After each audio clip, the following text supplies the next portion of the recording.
So, first, a little bit about the background, a classification of the pNETs, and some management strategies.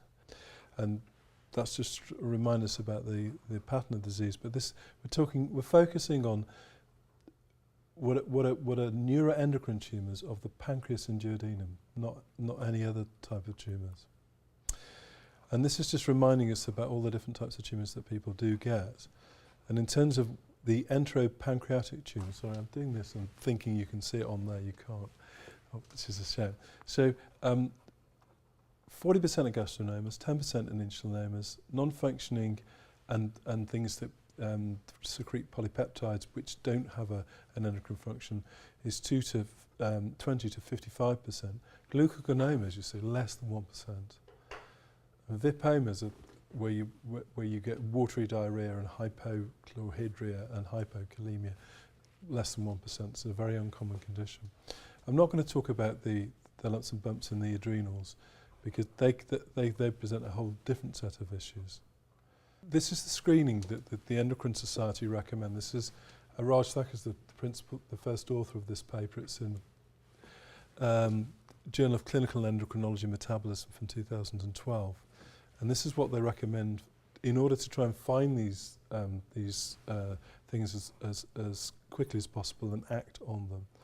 So chromogranin A, pancreatic polypeptide, glucagon, VIP, and we measure insulin, obviously fasting glucose and insulin as well, and gastrin, and regular magnetic resonance scans. The evidence base on what you should actually do to pick things up is not strong. In fact, there isn't an evidence base. It's prejudice of people who go to a nice part of the world, have lots of wine, eat lots of nice meals, and then come together, and it's their opinion as opposed to an evidence base. So nobody's ever done a study of doing a scan every year versus every 6 months versus every 2 years. And so what doctors do is they sort of think, well, a bit uncomfortable if you don't have it every year, so this is what I think you should have, and hence the thing. The worrying things about things like CT scans, too regularly, would be the amount of radiation that people get with CT scans. And obviously with magnetic resonance scans and endoscopic ultrasounds, there's no radiation, but endoscopic ultrasounds are difficult to arrange in lots of places and they're quite unpleasant. But that's a sort of investigation process that's recommended, and we try to achieve it as best we can in the NHS. So thinking about the way that these pNETs present, and insulinomas I talked about before present with hypoglycemia, and as you say, they present with weight gain. We often see people, we see lots and lots of people who come to see me say, I've got a low blood glucose. And there's two different types of people who actually have a properly low blood glucose. If you have an insulinoma, then you gain weight. If you've got a very nasty cancer, that particularly sarcoma, which causes this, you lose weight. And if your weight stays the same, you're not really having low blood glucose levels. And so that glucagonoma, interestingly, causes a high blood glucose, but it causes a strange rash, which I've only seen once, and it's flitting, it's red and it's elevated. It starts out in the outside of the body and goes into the middle of the body. So I don't know whether you had that funny rash.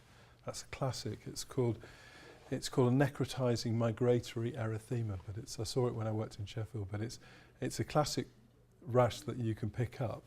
Obviously didn't have that, but that's something. The VIPoma is the one where you get secretory diarrhea, so it's like having cholera. You're pooing like bilio, and you would get hypomagnesemia, and that's because of the hormone VIP, vasointestinal peptide, gives you very high levels of hormone, and then you have profuse diarrhea.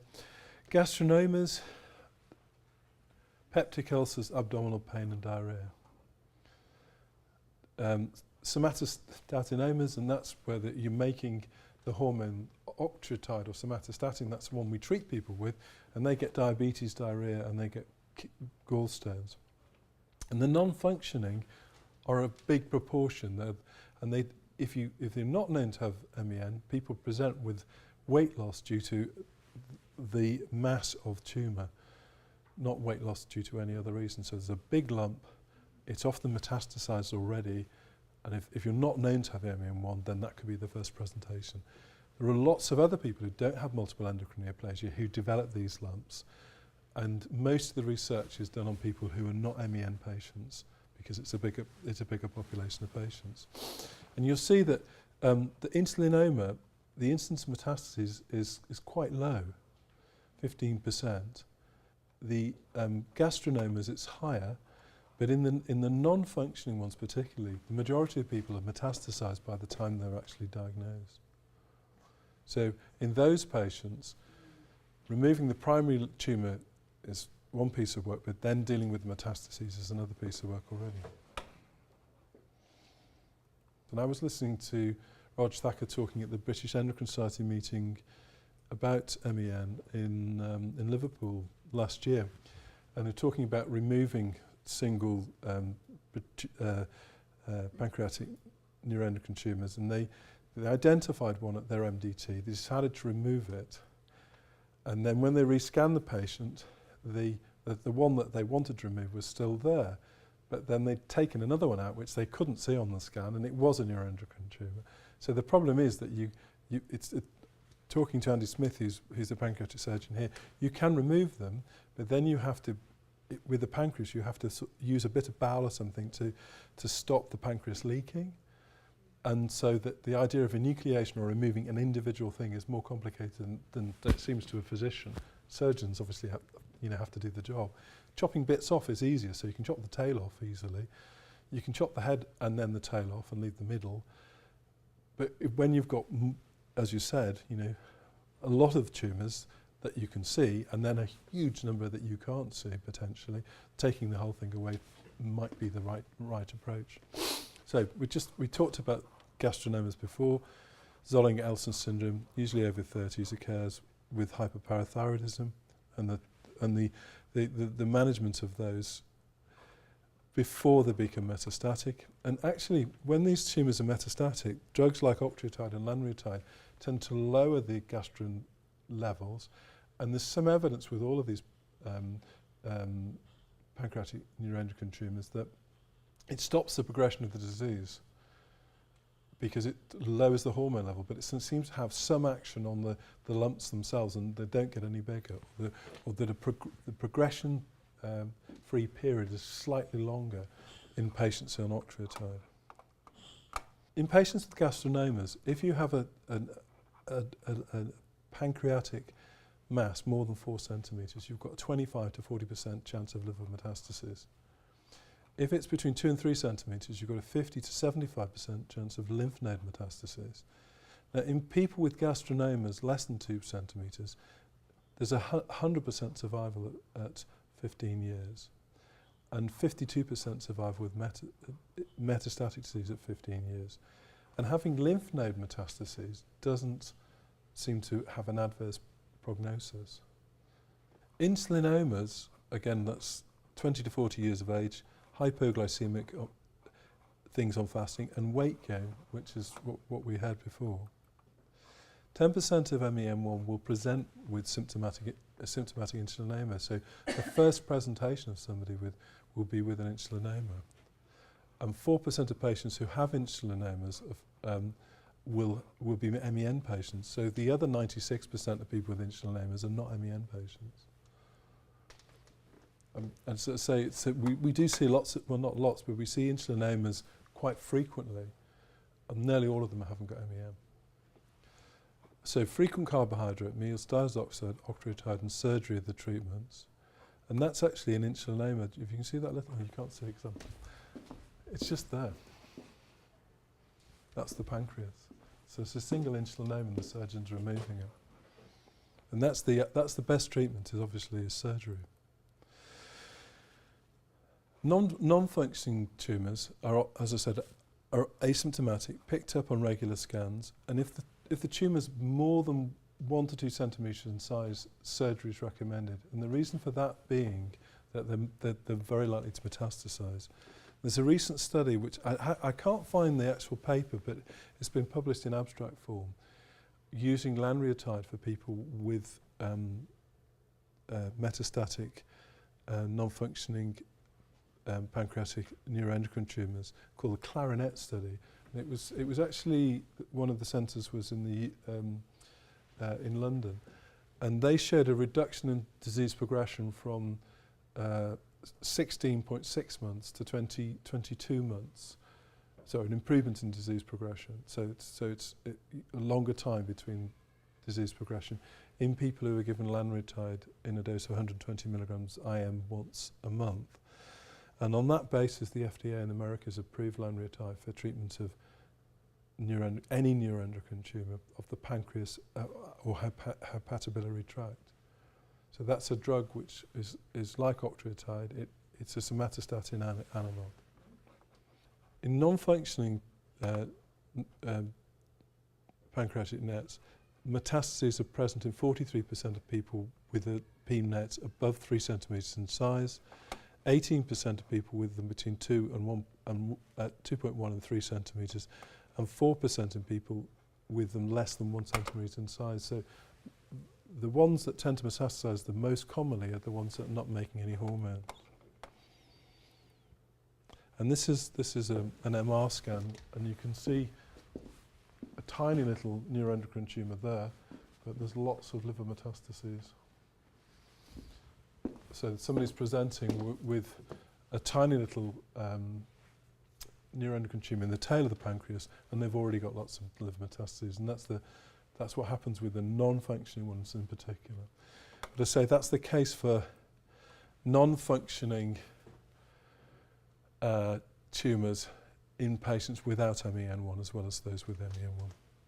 And so these are some of the trials that have been done in the last number of years on different chemotherapeutic agents. And essentially what they find is that there's a relatively low tumour response rate of the level of about 30%. And different trials have different ways of determining what tumour response rate is. It can either be it stops it growing or it shrinks it a little bit.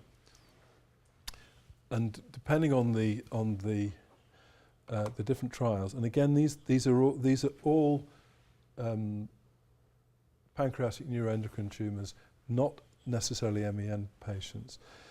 The median survival is between about 13 months, median progression-free survival between 13 months and 17 months, and the mean overall survival is between about 16.8 months and 36 months. But there's no specific studies that I'm aware of individually in MEN patients. These are in a broad group of patients who've got neuroendocrine tumours of the pancreas that are non-secreting. Now, the population that we see those in non-MEN patients are a lot older than in MEN patients, and that might be a factor. So they're often people in the 60s and 70s and older presenting for the first time. And because they're not MEN patients, they present with metastatic disease and big masses. And I see them on the general medical wards here, people presenting, and they're actually too poorly to have any treatment at all sometimes. So it's really comparing apples and pears a little bit. There are some new treatments that people have used, and these are interesting drugs because they're used for all sorts of different types of cancer. And these are tyrosine kinase inhibitors and mTOR inhibitors. And these are drugs that we use which act on the metabolic processes in cancers, and they're used in cancers like renal cell carcinoma and what have you, sunitinib particularly. And what they've shown is to improve the progression-free survival in patients. And so sunitinib has increased it from 5.5 months to 11.4 months, and everolimus from 4.6 to 11 months. So that they do actually, even in patients who are older patients with disseminated disease at presentation, these drugs do have some benefit. But it's not necessarily a comparable population between what might happen in somebody who's being followed up in a clinic who's a young person who's more likely to have a hormone secreting problem than a larger population of people. Some have hormone secreting problems, and some who actually have these non-functioning pancreatic neuroendocrine tumours, which seem to have a worse prognosis and to have metastasized early. But these would be picked up on scans at an early stage. Other treatments that people do have is radiolabeled somatostatin analogues. So what happens is that if the octreotide scan shows increased uptake in the tumour and the metastases, you can label that octreotide with a radioisotope, and then it goes to where all the cancer cells are, and it reduces the tumour volume. It's a treatment which is beneficial, but it's a treatment that's given often in people who've got very severe disease, and the evidence that it prolongs life very long is not there. Some patients can have either hepatic resection or embolization or chemoembolization, which is reasonably effective.